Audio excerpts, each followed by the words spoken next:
Hey guys, in this video, we are going to be going over 10 tips that we wish we knew when we started playing Castlecraft. Coming in at number 1 on our list is that you should be starting waves early whenever you have the capabilities. In case you didn't know, if you go behind the king, there's a little altar that you can interact with to start waves earlier in exchange for a gold multiplier. The sooner you do this before the next wave, the more you're going to make gold-wise. And the more gold you have, the more technology you can unlock, making the later waves much easier.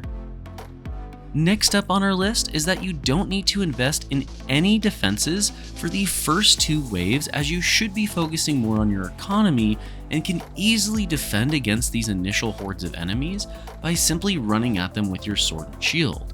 There really isn't anything too crazy, and unless you get flying enemies, you should be perfectly okay with that sword and shield combo.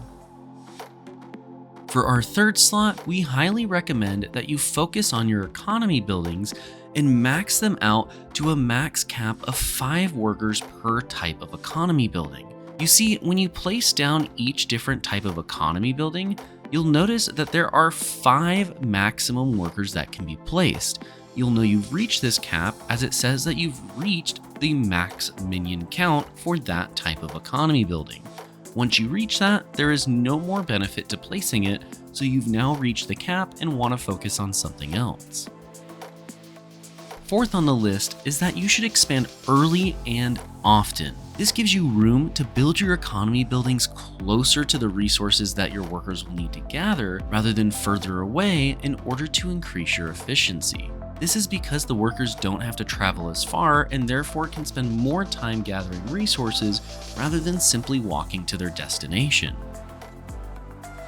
Coming in at number 5 is that you should try to get stone walls by your 3rd or 4th wave if possible. If you've been doing our first tip, which is to start waves early when you can, by the 3rd to 4th wave you should be able to easily unlock stone walls in order to create better protection for your king. Stone walls have a substantially higher HP bar than others do, so it's really important to get this early. And then it's also important to note that you can upgrade your old walls that you've built in the past to stone in order to get even more protection. After that is that you can build a multi-layer deep wall in order to create a better protection plan for your king. Now, there's a number of ways to do this, but what we're talking about is building literally 3 to 4 walls deep right next to each other. This will allow you to increase the time that it takes for enemies to push through, and thus give your defenses and yourself more time to defend your king and clear out the incoming wave.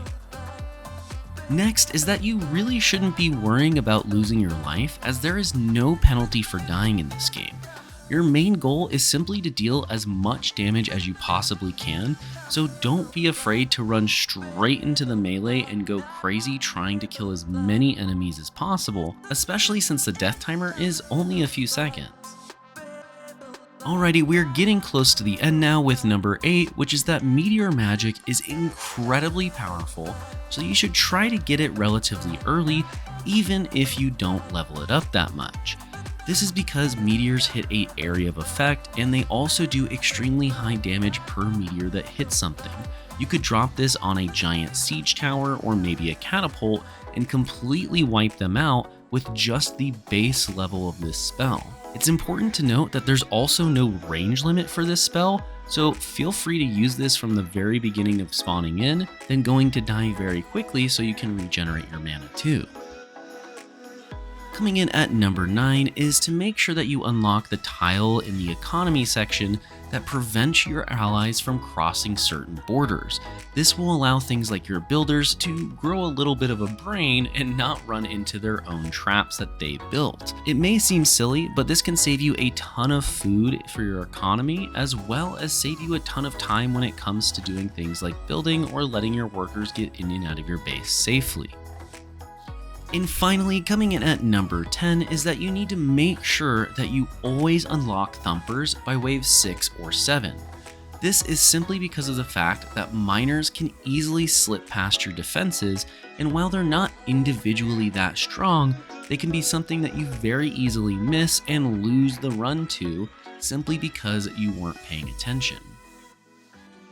Thank you so much for watching this video. If you guys did enjoy these tips and would like to see more videos like this, please be sure to leave a like or comment down below if you think there's maybe something that I should be pointing out in the next tips video.